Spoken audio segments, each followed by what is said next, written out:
In this video, we are working on the Yokomo ready-to-run drift car, tweaking on the alignment and the suspension settings in order to make it handle better as it compared to what it comes as straight out of the box. If you're new to the channel, welcome. My name is Troy and this is Roadside RC. You'll tend to find me crawling and bashing and drifting and racing, plus doing product review videos and how-tos. And in today's video, I've been working on the Yokomo ready-to-run drift car. Out of the box, it did okay, but it was a little bit finicky how it drove here in my garage. And then also, as I take it to the drift track, it really was kind of a handful. And since this vehicle is geared towards new folks, the fact that straight out of the box you got to tweak the suspension because of how it drives, it's not awesome, right? That's not awesome. And so I did a lot of work here. My goal is to help you. So if you pick up this car, you can do my suspension alignment on it to get it driving better straight out of the box compared to how they have it delivered to you. For this, I'm going to be taking the car to my local drift track, Music City RC, and I'm going to be spending some time with some calipers and some wrenches and some camber gauges, and we're going to change a lot of the design around on this front suspension to get it to handle better. Let's get started. Alright, so I've moved these upper hinge pins from the inside upper hole to the outside upper hole. Now what that of course has done is, because that pushed everything out, that gave me a very large amount of toe out. But I'm going to actually drive it first like that just to see what it feels like. It's going to be bad, I think. When you look at the Ackerman angle there we go. When you look at the Ackerman angle there, I think it's going to be bad. But we're just going to give it a shot and see what it feels like first. As expected, of course, that drove horribly with this kind of Ackerman that it's showing here. I mean, that's going to be bad. Now, since I'm actually pretty comfortable with otherwise how it sits, what I'm going to do is I'm actually going to move this inner mount point. It is currently in the innermost, frontmost point. I'm going to move it to the back outside. All right, and that's going to help. We're going to see how that does with bringing my toe back in and fixing my Ackerman a little bit. Now, because that had a toe-in condition, I went ahead and changed the turnbuckle length on the back here.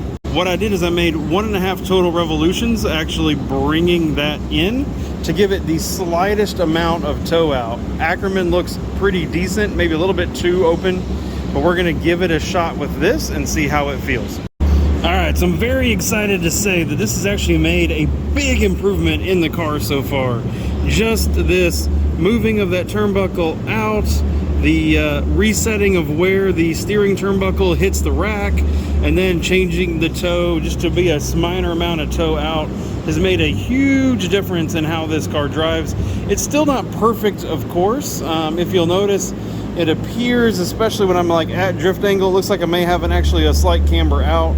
So I might need to bring this back in just a little bit or mess with my caster here. All right, we're starting to really get somewhere now. So shortened up both the upper and lower turnbuckles a little bit more, giving it to where we're now at about 2 degrees of camber when the vehicle's facing forward.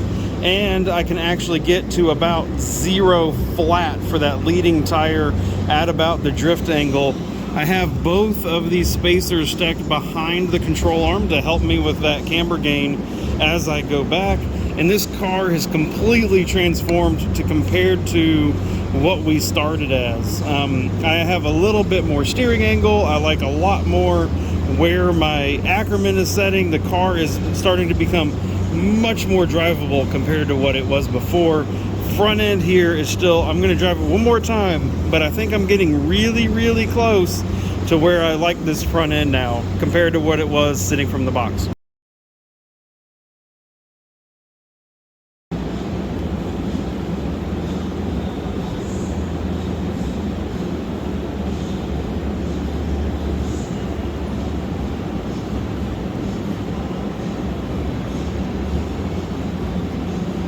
With all that done, I am now going to hit right here on the workbench, and I'm going to give you the exact specs and mounting locations that I currently have for this car. Now, let me say this. It's not perfect. How you drive and how I drive is going to be different. Where you drive, where I drive is going to be different. I have confirmed that this works pretty well for me in my garage and at my carpet track, Music City RC, where I drive. All right, for you, it might be different. However, I strongly believe that this is a better baseline tune than what comes on the Ready to Run out of the box. And so if you are struggling to drive this car straight out of the box, give this a swap, give this a try. It doesn't cost you anything. You can try it, and if you don't like it, you can always put it back. The manual has all the dimensions, all the mounting points, everything that you need for it is in the manual, and so you can always change things back after you've tried it. We're going to start here on the front suspension. So what I did is I did end up with both spacers behind the control arm in order to change the caster angle that I have on the front suspension. I'm not necessarily married to this, but it is part of what I did. So I moved one of these spacers was in the front here, and I moved it to the rear.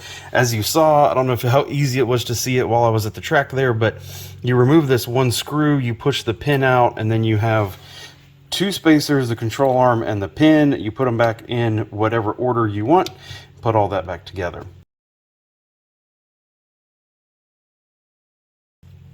The second thing I did is I now have this turnbuckle right here mounted into the forwardmost outermost hole in the steering rack itself. On this side, it is still in the middle hole. I have not moved it at all. Looking at the dimensions here from inside to inside of those turnbuckles, I have 19 millimeters on the steering turnbuckle, and at the top up here, I have 11 millimeters. To clearly say it, I did not change anything down here on the length or the position of the lower control arm at all. I never even touched it. It is just as it comes from the factory. On the rear of the car here, I moved that inside turnbuckle location to the lower and outermost location. On the outside here, I left it alone. And then from inside to inside here of this turnbuckle is 17 millimeters. That is it. Those simple adjustments just like that made a world of difference for me in how this car drove. I hope it helps you, at least give you an idea, get you started as to what some potential different alignment settings may be that help you get this Ready to Run drift car performing even better. I have a whole nother group of playlists that'll show up here over next to my head here. Feel free to check those out. All sorts of drifting videos, how-tos on how to set up and align vehicles, different parts that you may want to use, upgrades you may want to use. All of that will be right over here in a pop-up, and we will see you in that video. So thank you and goodbye.